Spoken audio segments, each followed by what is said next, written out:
Buongiorno ragazzi, ben ritrovati. Continuiamo a parlare del nostro argomento. Abbiamo già fatto 4 lezioni, no? Sulla Germania, prima la Prussia e poi la Germania. È il primo degli stati-nazione di cui parliamo, stati-nazione tra il 1850 circa fino alle soglie della Prima Guerra Mondiale. Abbiamo parlato da ben 4 lezioni della Prussia che poi fa l'unità della Germania, ma anche dell'economia europea in questo periodo, dell'andamento del capitalismo occidentale. La Germania ci è servita come elemento unificante per trattare anche tante altre cose, le alleanze europee, per far cenno anche ad altri paesi. Adesso sinteticamente parliamo anche di questi altri paesi, di queste potenze nazionalistiche dove lo Stato è sempre più forte anche in economia.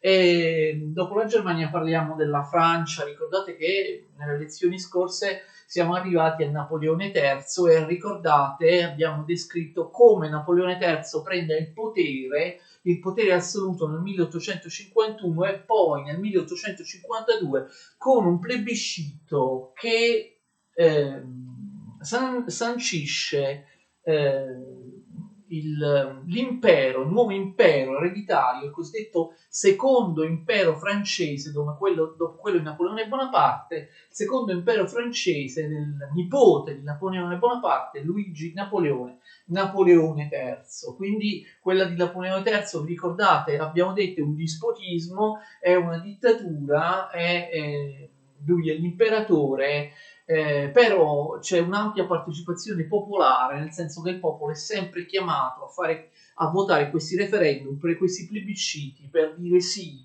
alle decisioni dell'imperatore. Allora, Napoleone III che cosa fa in politica interna? C'è da dire, c'è da distinguere, lui resta al potere per 20 anni. Allora possiamo dire che negli anni 50 Napoleone III è molto autoritario, le libertà dell'individuo sono veramente molto ristrette, però negli anni 60, diciamo, si può dividere in 2 decenni il suo ventennio di potere. Negli anni 60 Napoleone III deve avere a che fare sempre di più con l'opposizione della borghesia che si fa sempre più forte, non accetta particolarmente il regime dispotico. Opposizioni della borghesia guidata da Jules Favre, vediamo se riesco a scrivere questi nomi francesi, e da Adolphe Thiers, naturalmente anche da altri oppositori, però Jules Favre e poi soprattutto Adolphe Thiers si mette a capo di un'opposizione borghese. Quindi dopo il primo decennio Napoleone III cederà ad alcune richieste della borghesia, darà un minimo di potere in più al Parlamento e concederà una maggiore libertà di stampa e così via. Però nei confronti delle classi operaie Napoleone III non fece assolutamente niente. Durante il suo dominio gli operai francesi vengono sfruttati, continuano a essere sfruttati, non godono di nessun tipo di riforme. Quindi un governo classista, quello di Napoleone III, la borghesia bene o male lo accetta pur essendo un governo dispotico. Perché Napoleone III favorisce in tutti i modi la borghesia e favorisce l'industrializzazione. Abbiamo visto che dopo il 48 la borghesia prende il potere economico un po' dappertutto, anche in quei paesi in cui non detiene il potere politico. La borghesia, anche per paura del proletariato, diventa più conservatrice, l'abbiamo visto. Dopo il 48 i liberali cercano di arrivare a un compromesso con l'aristocrazia o addirittura con sovrani assoluti come quello della Germania oppure come il despota francese, l'imperatore Napoleone III. Cioè i liberali a volte si accontentano della libertà economica, della libertà capitalistica, però fanno governare dei sovrani assoluti, degli aristocratici o dei regimi. Infatti Napoleone III favorisce lo sviluppo dell'industrializzazione proprio durante i 20 anni del suo dominio. L'industrializzazione francese diventa ancor più impetuosa. La vera completa industrializzazione della Francia avviene proprio dal 52 diciamo al 60, durante gli anni di Napoleone III. Un'industrializzazione che si giova dell'aiuto dello Stato. Vi ricordate che questo è successo anche in Germania, è successo anche in Germania, ma anche in Francia.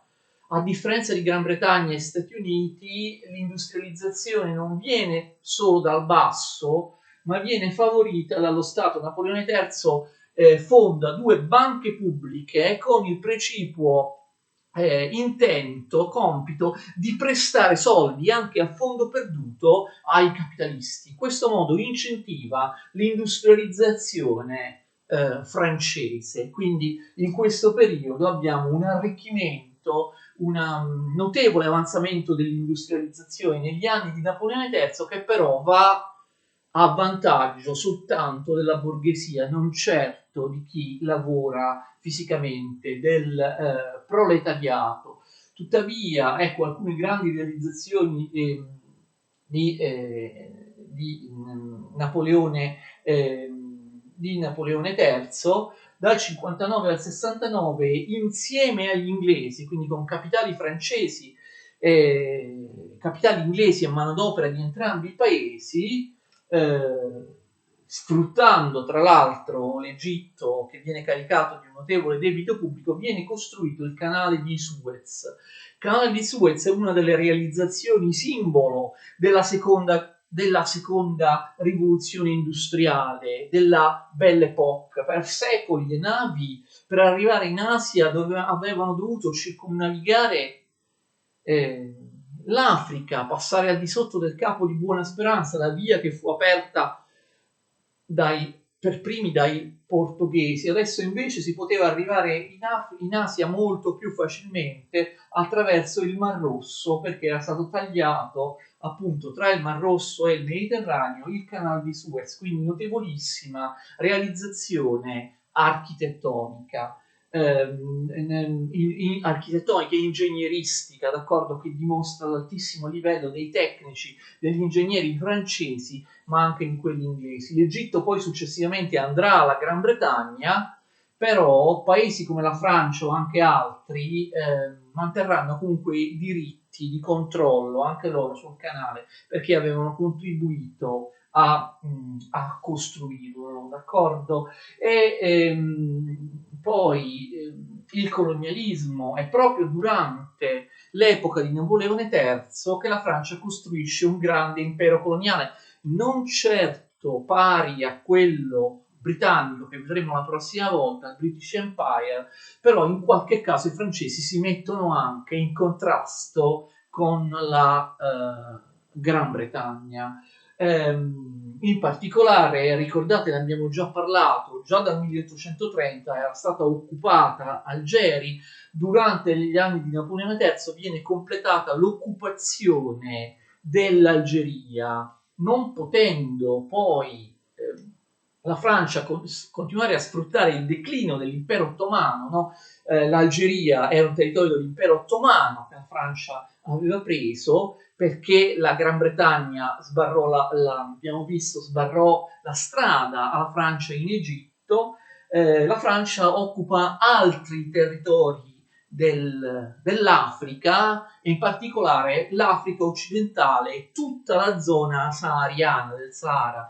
Verrà chiamata Africa occidentale francese, è un territorio enorme all'interno appunto dell'Africa occidentale, quasi tutta l'Africa occidentale e i paesi del Sahara, un territorio comunque abbastanza povero che non diede granché di ricchezza alla Francia. La Francia poi occupa in Africa altri territori, come per esempio il Senegal, oppure il Gambia, oppure una parte del Congo, il Congo occidentale, quello che non verrà dato al Belgio, perché in realtà la maggior parte del Congo viene occupata dal Belgio.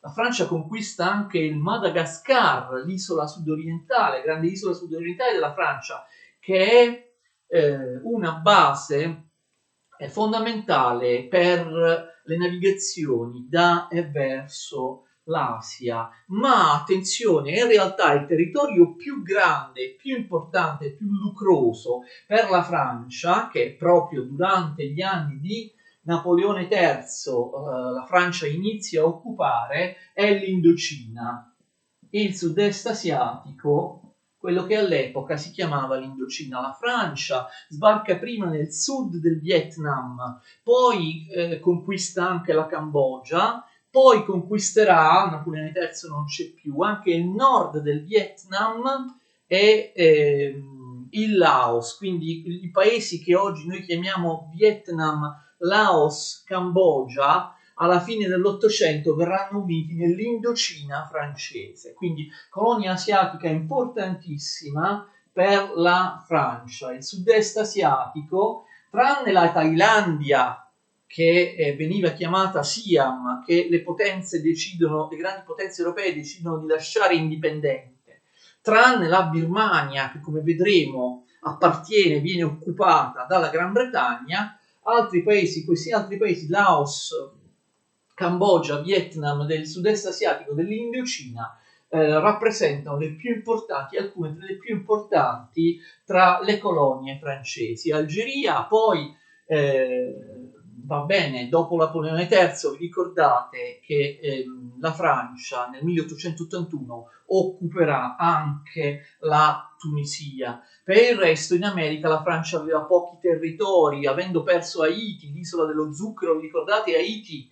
Si rese indipendente durante la rivoluzione francese e poi la sua indipendenza sarà riconosciuta all'inizio dell'Ottocento. È il primo territorio colonizzato, abitato in prevalenza da cittadini non europei, non di origine europea, non bianchi, che diventa indipendente. La Francia manterrà alcune isolette delle Antille, poi la Guyana francese in Sud America, comunque non sono molti territori in America. Comunque questo è l'impero coloniale francese, ma il mio interesse era sottolineare il fatto che buona parte di questo impero coloniale viene conquistato, inizia ad essere conquistato, molti di questi paesi, l'impero coloniale francese, durante il regime di Napoleone III.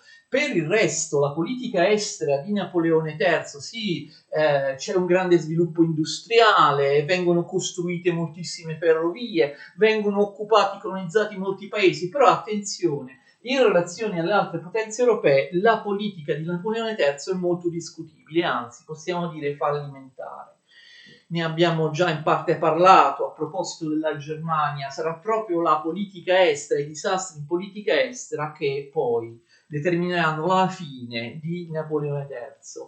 La politica estera di Napoleone III prima è un po' contraddittoria. Da un certo punto di vista sembra una politica improntata a un ingenuo idealismo per favorire la libertà e l'indipendenza dei popoli. Infatti Napoleone III non si oppone, vi ricordate, ingenuamente all'unificazione tedesca. Non si oppone all'unificazione tedesca che si sottrae al controllo dell'Austria. Quindi la politica di Napoleone III è sempre stata anti-austriaca, contro l'Austria, come se l'Austria fosse ancora quella grande potenza che era stata nei secoli passati. Ma abbiamo visto che l'Austria, scarsamente industrializzata, ancora legata a pregiudizi, a privilegi feudali aristocratici, era diventata molto meno pericolosa della Prussia.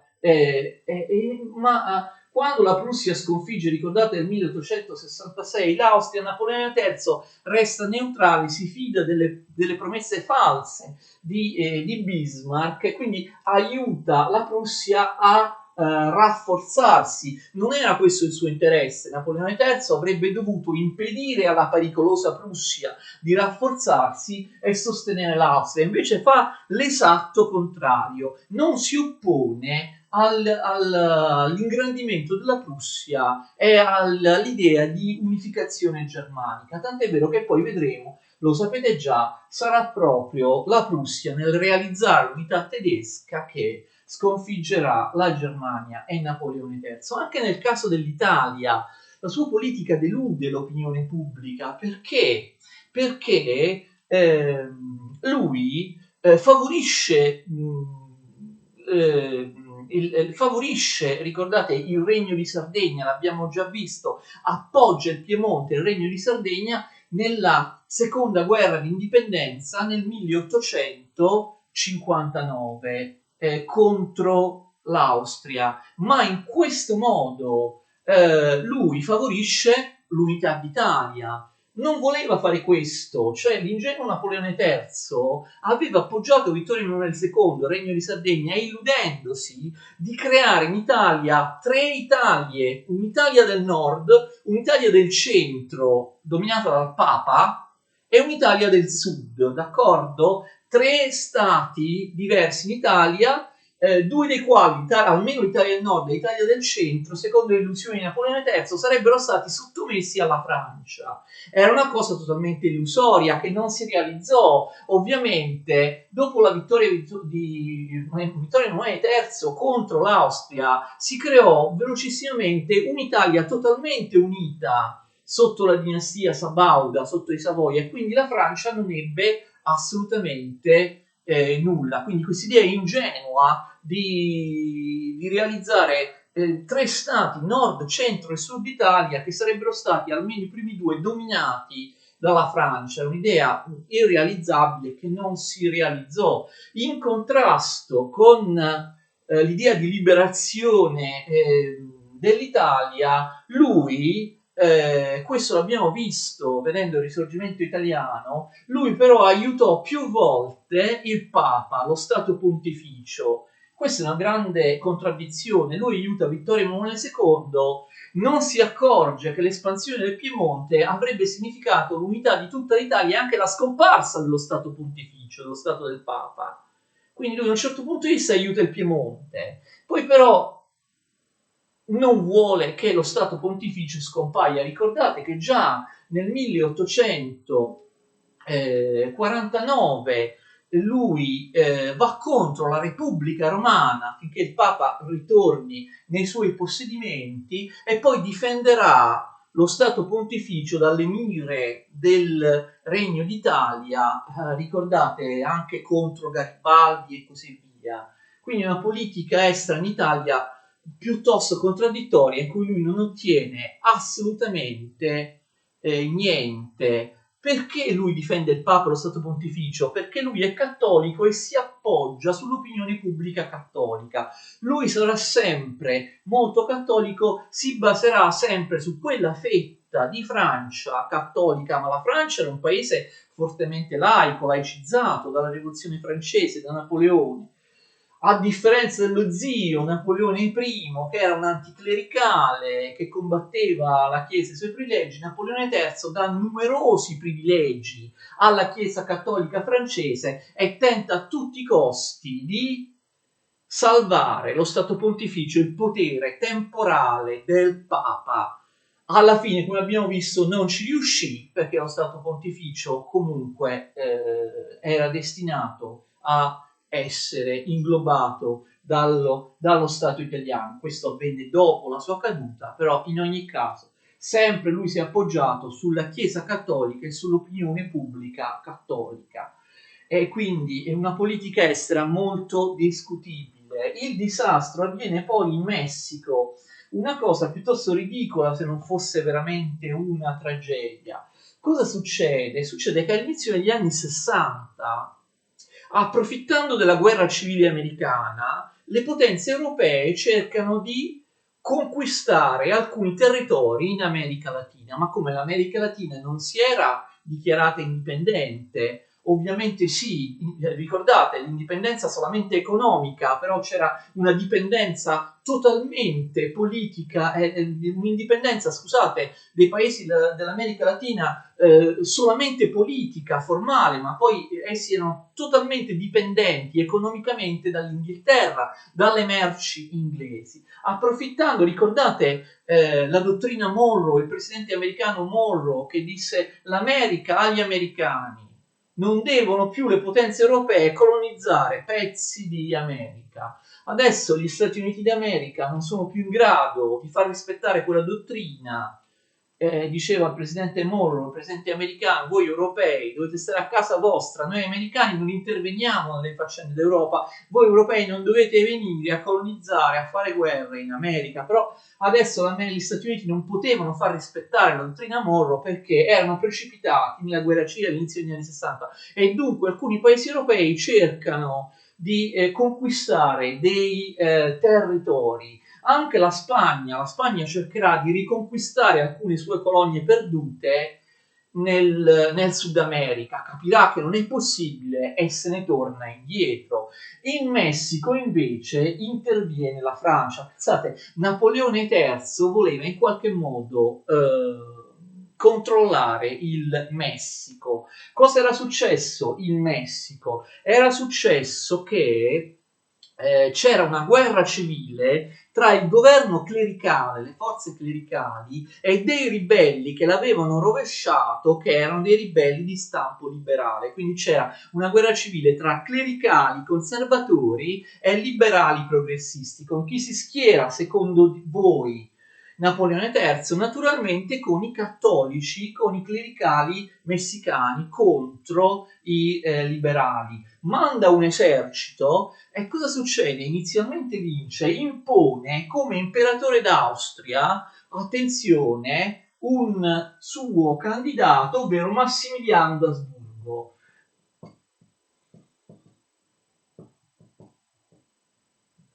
Massimiliano d'Asburgo è uno dei figli dell'imperatore austriaco,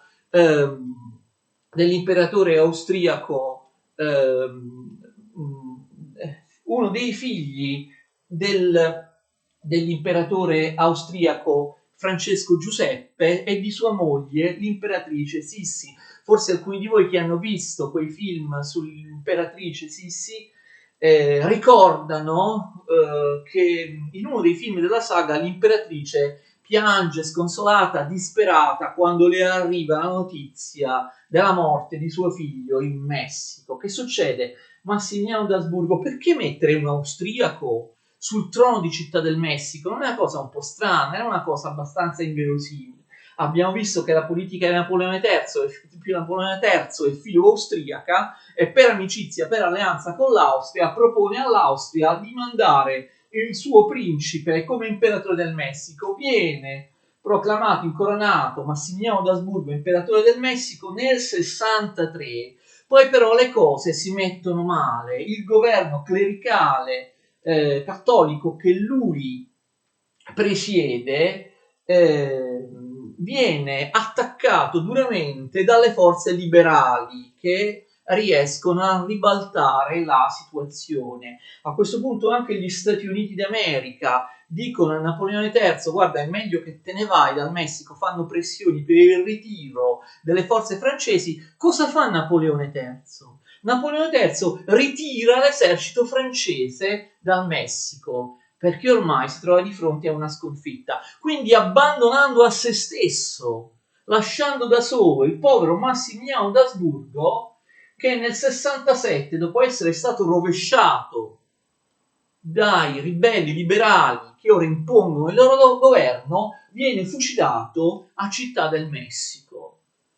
Questo episodio scredita completamente Napoleone III, un'idea assolutamente velleitaria, quella di controllare il Messico, tra l'altro con un re austriaco che lui mette sul trono e poi quando capisce che in realtà i ribelli contro Massimiliano stanno vincendo, abbandona a se stesso, ritira l'esercito francese e il povero Massimiliano d'Asburgo viene sconfitto e fucilata. Questa appunto è una delle cose assolutamente velleitarie, sbagliate, degli errori in politica estera da parte di Napoleone III.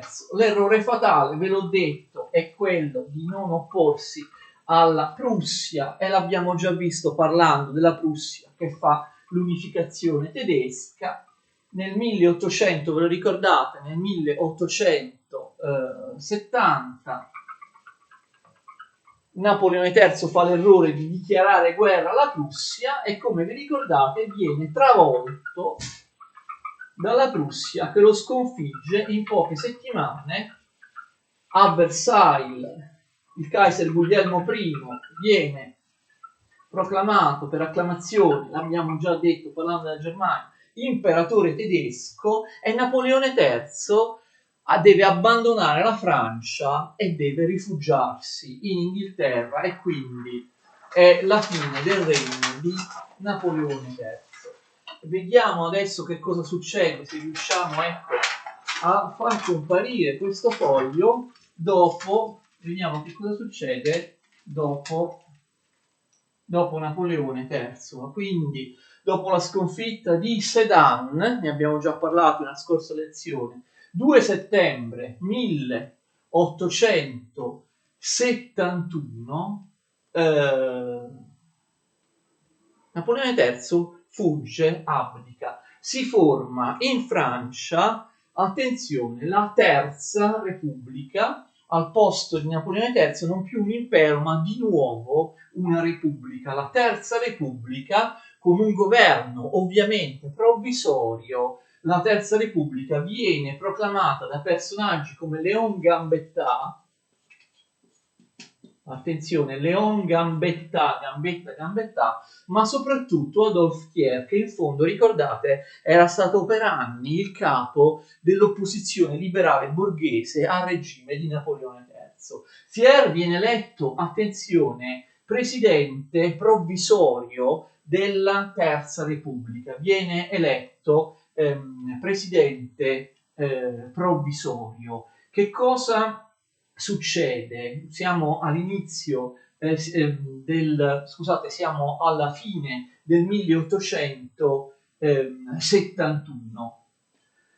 La Terza Repubblica, che è ancora una repubblica provvisoria, poi redigerà la Costituzione, vedremo, il presidente provvisorio è Thiers. Gli uomini della Terza Repubblica e Thiers sono arrendevoli nei confronti dei prussiani. I prussiani hanno distrutto l'esercito francese a Sedan, hanno invaso la Francia settentrionale, sono arrivati quasi a Parigi. Thiers pensa che l'unica cosa possibile sia cedere alla Prussia, accettare le condizioni di pace imposte dalla Prussia, d'accordo? Dalla Prussia, che ora proprio a Versailles in questi giorni proclama l'unificazione tedesca, malgrado le proposte di pace di resa della Prussia siano molto molto pesanti con la Francia, e questo l'abbiamo già visto: cessioni da parte della Francia dell'Alsazia e della Lorena, pagamento di una grossa somma come indennità di guerra, che poi Thiers riuscirà a far pagare a rate, d'accordo? La Francia pagherà a rate. Tuttavia, mentre Thiers e la Terza Repubblica vogliono arrendersi ai prussiani, non c'è ormai più niente da fare, mentre viene proclamato l'impero tedesco, il Kaiser Guglielmo I, Parigi non è d'accordo. Parigi nel marzo 1871, attenzione, nel marzo 1871 fa le barricate, d'accordo? Fa le barricate perché non vuole accettare la resa con la Germania. Parigi vuole resistere, quindi si mette contro la Terza Repubblica. La cosa singolare è che il governo regolare, il governo ufficiale regolare francese di Thiers deve assediare Parigi, la propria capitale, perché Parigi non è d'accordo con i dirigenti della Terza Repubblica, non vuole arrendersi ai prussiani. Questo all'inizio del marzo 1871, però ben presto che cosa succede? A Parigi all'inizio non era così, sugli ideali liberali prevalgono gli ideali socialisti e quindi i socialisti prendono la guida di questa rivolta di Parigi. La rivolta di Parigi non è più soltanto come all'inizio la rivolta della capitale che non vuole arrendersi ai prussiani, diventa Parigi una comune, viene proclamato il governo provvisorio della comune, una comune socialista, quindi non solo combattere i prussiani, combattere anche i borghesi della Terza Repubblica e costituire un governo socialista. D'accordo? Viene proclamata la Repubblica, la comune di Parigi il 26 marzo del 1871. La comune durerà poco, non avrà una storia molto lunga, come vedremo verrà repressa molto presto, però la Comune di Parigi è il primo Stato socialista al mondo. Molti pensano che il primo Stato socialista che si crea in assoluto sia la Russia bolscevica alla fine del 1917 con Lenin, la rivoluzione d'ottobre, i comunisti in Russia. Non è così. Il primo Stato socialista prima dell'Unione Sovietica, sia pure per pochissimo tempo, è stata la Comune di Parigi. La Comune di Parigi vara tutta una serie di riforme sociali, socialiste, la scuola per tutti, gli ospedali per tutti, forme di gestione della proprietà privata di tipo socialista, forme anche di autogoverno e di democrazia diretta che si rifacevano all'esperienza giacobina sanculotta dell'ultima fase della rivoluzione francese, funzionari pubblici e magistrati che venivano eletti e potevano essere in qualunque momento destituiti dal popolo di Parigi. Fece anche delle riforme la Comune di Parigi, non vennero mai applicate, perché adesso vedremo la Comune di Parigi termina molto presto la sua esistenza, delle riforme che oggi sono estremamente apprezzabili. Per esempio l'equiparazione di figli legittimi e figli illegittimi, che hanno gli stessi diritti. A noi oggi sembra normale, ma all'epoca non era così. La Chiesa Cattolica si opponeva al fatto che i figli nati al di fuori del matrimonio potessero avere gli stessi diritti dei figli nati da un matrimonio regolare. Quindi un governo socialista fa le barricate contro i tedeschi e contro l'esercito prussiano e contro anche Thiers e la Terza Repubblica. I prussiani dicono: volete firmare la pace, prima dovete, caro Thiers, cara Terza Repubblica, dovete reprimere la Comune di Parigi, tocca a voi. Quindi non dall'esercito prussiano, che per la verità negli ultimi giorni aiutò, ma dall'esercito della Terza Repubblica vengono repressi gli insorti della Comune di Parigi. Il 2 aprile la Comune di Parigi è assaltata, la Comune di Parigi resisterà eroicamente fino al 28 maggio del 1871, quando poi anche gli ultimi si arrenderanno. L'esercito francese della Terza Repubblica, sia pure Repubblica provvisoria, schiaccia la Comune e firma la pace, la resa umiliante con la Prussia, che ormai si è già trasformata in Germania, d'accordo? Un'ultima cosa sulla Comune. I borghesi, la borghesia francese, che è espressione di questa Terza Repubblica, non si limitò a reprimere la rivolta, fece una strage. Durante i combattimenti, chiunque veniva catturato, anche donne e bambini, veniva fucilato sul posto, ma anche dopo la totale la resa finale della Comune, continuarono le fucilazioni sommarie. Molti dissero 20.000 fucilazioni sommarie. La buona borghesia francese fece uno sterminio nei confronti dei proletari, dei socialisti, degli operai francesi. E Molti poi furono condannati, furono deportati, altri sapete che fine fecero? Altri furono rinchiusi in veri e propri campi di concentramento, campi di detenzione alla periferia di Parigi, e furono affidati alla peggiore feccia, alla peggiore canaglia, ai peggiori criminali comuni di Parigi, che furono fatti apposta uscire dalle prigioni, e a cui i buoni borghesi raffinati ed educati della Terza Repubblica di Thiers affidarono appunto questi prigionieri nei campi. Immaginate i galeotti, la peggiore feccia uscita dalle carceri di Parigi, fece questi prigionieri, la comune era già terminata, erano stati sconfitti, questi prigionieri furono uccisi, moltissimi loro, in questi campi di detenzione, in questi campi di concentramento, lasciandoli morire di fame, lasciandoli sotto al sole, uccidendoli a botte, a bastonate, quando la comune appunto era già finita, si erano tutti arresi. Non era soltanto uno scoppio di violenza, come dire, irrazionale da parte di chi si era vista sottratta a Parigi, eccetera. Thiers disse più volte che queste fucilazioni, questi stermini, questo trattamento terribile contro i comunardi, contro gli operai, contro i socialisti proletari, era stato fatto apposta per dare l'esempio, per stroncare possibili future rivolte da parte del proletariato.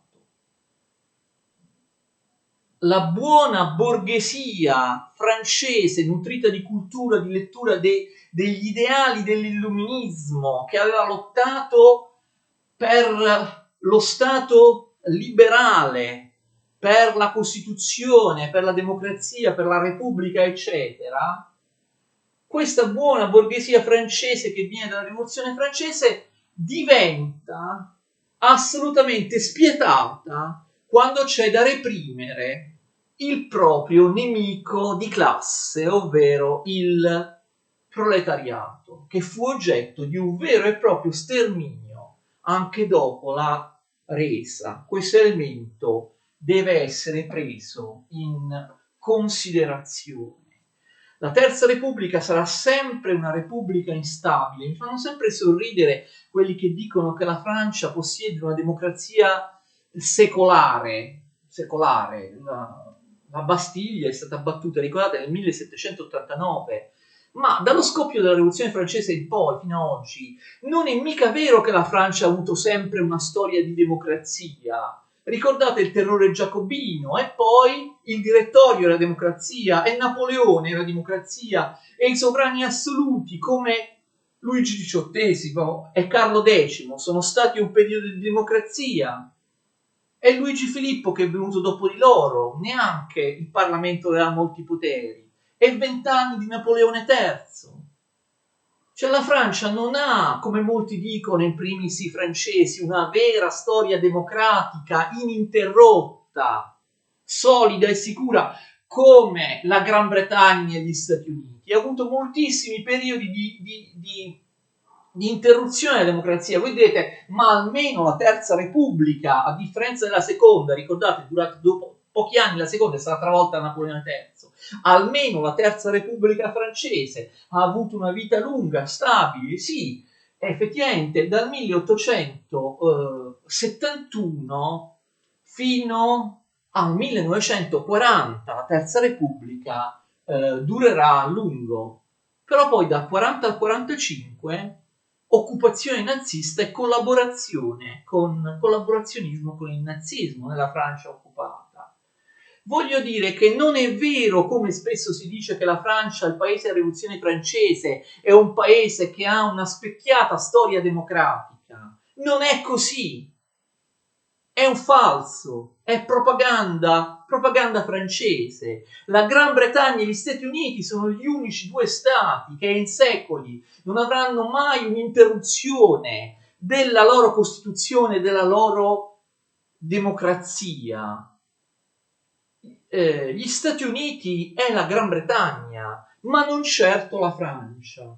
Adesso vedremo che quando va a regime la Terza Repubblica francese, anche la Terza Repubblica francese sarà democratica fino a un certo punto, cioè c'è una mezza Francia accetterà la Repubblica, la democrazia, i diritti degli individui, il potere del Parlamento, l'uguaglianza giuridica dei cittadini, l'altra mezza Francia reazionaria non la accetterà e cercherà di insidiare in tutti i modi la Repubblica. Qui non una storia di grande democrazia, una storia molto travagliata in cui nella Terza Repubblica si scontrano due Francie completamente diverse, in cui una è quella democratica che fedele alla Repubblica, quella dei partiti, sono molti partiti in Francia, non li stiamo a specificare perché c'è una frammentazione politica molto forte. La Repubblica è voluta dai socialisti, almeno da quelli riformisti che non vogliono fare la rivoluzione,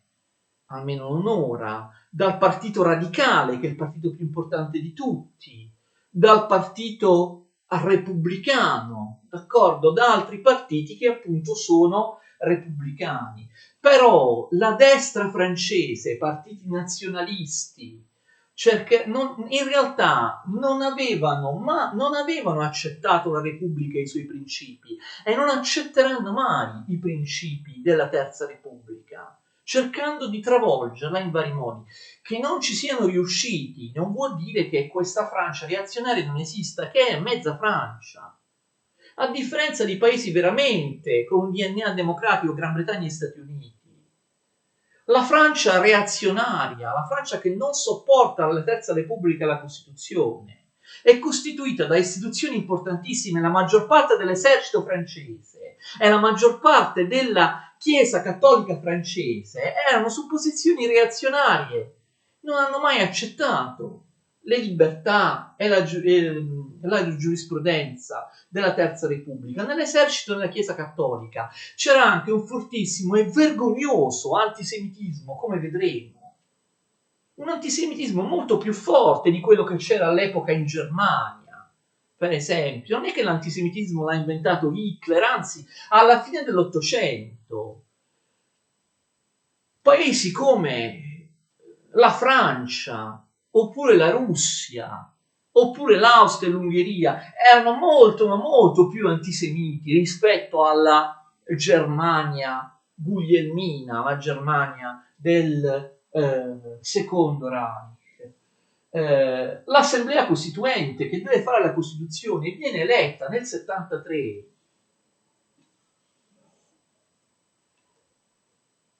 e dà una maggioranza ai moderati, se non addirittura anche a personaggi di estrema destra. Tant'è vero che il liberale Thiers deve dimettersi da presidente provvisorio. Nel 73 viene eletto come presidente provvisorio un reazionario come MacMahon.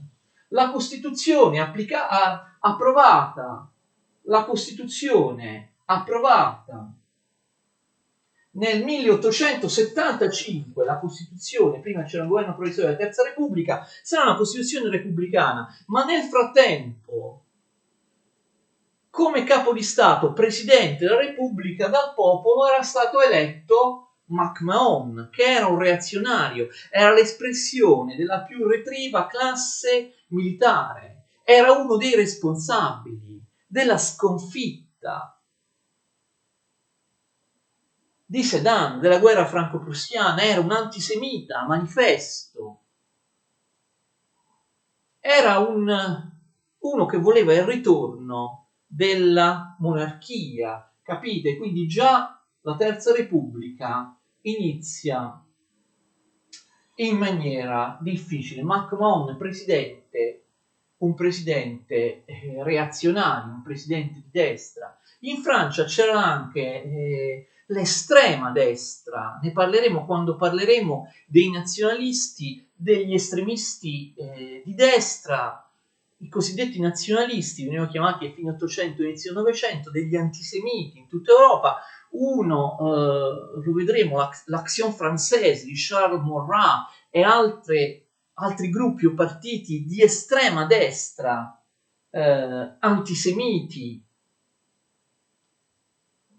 si diffonderanno enormemente in Francia. E comunque vediamo l'andamento della Terza Repubblica nei suoi eventi più importanti fino alla vigilia della Prima Guerra Mondiale, nella prossima e ultima lezione sulla Francia.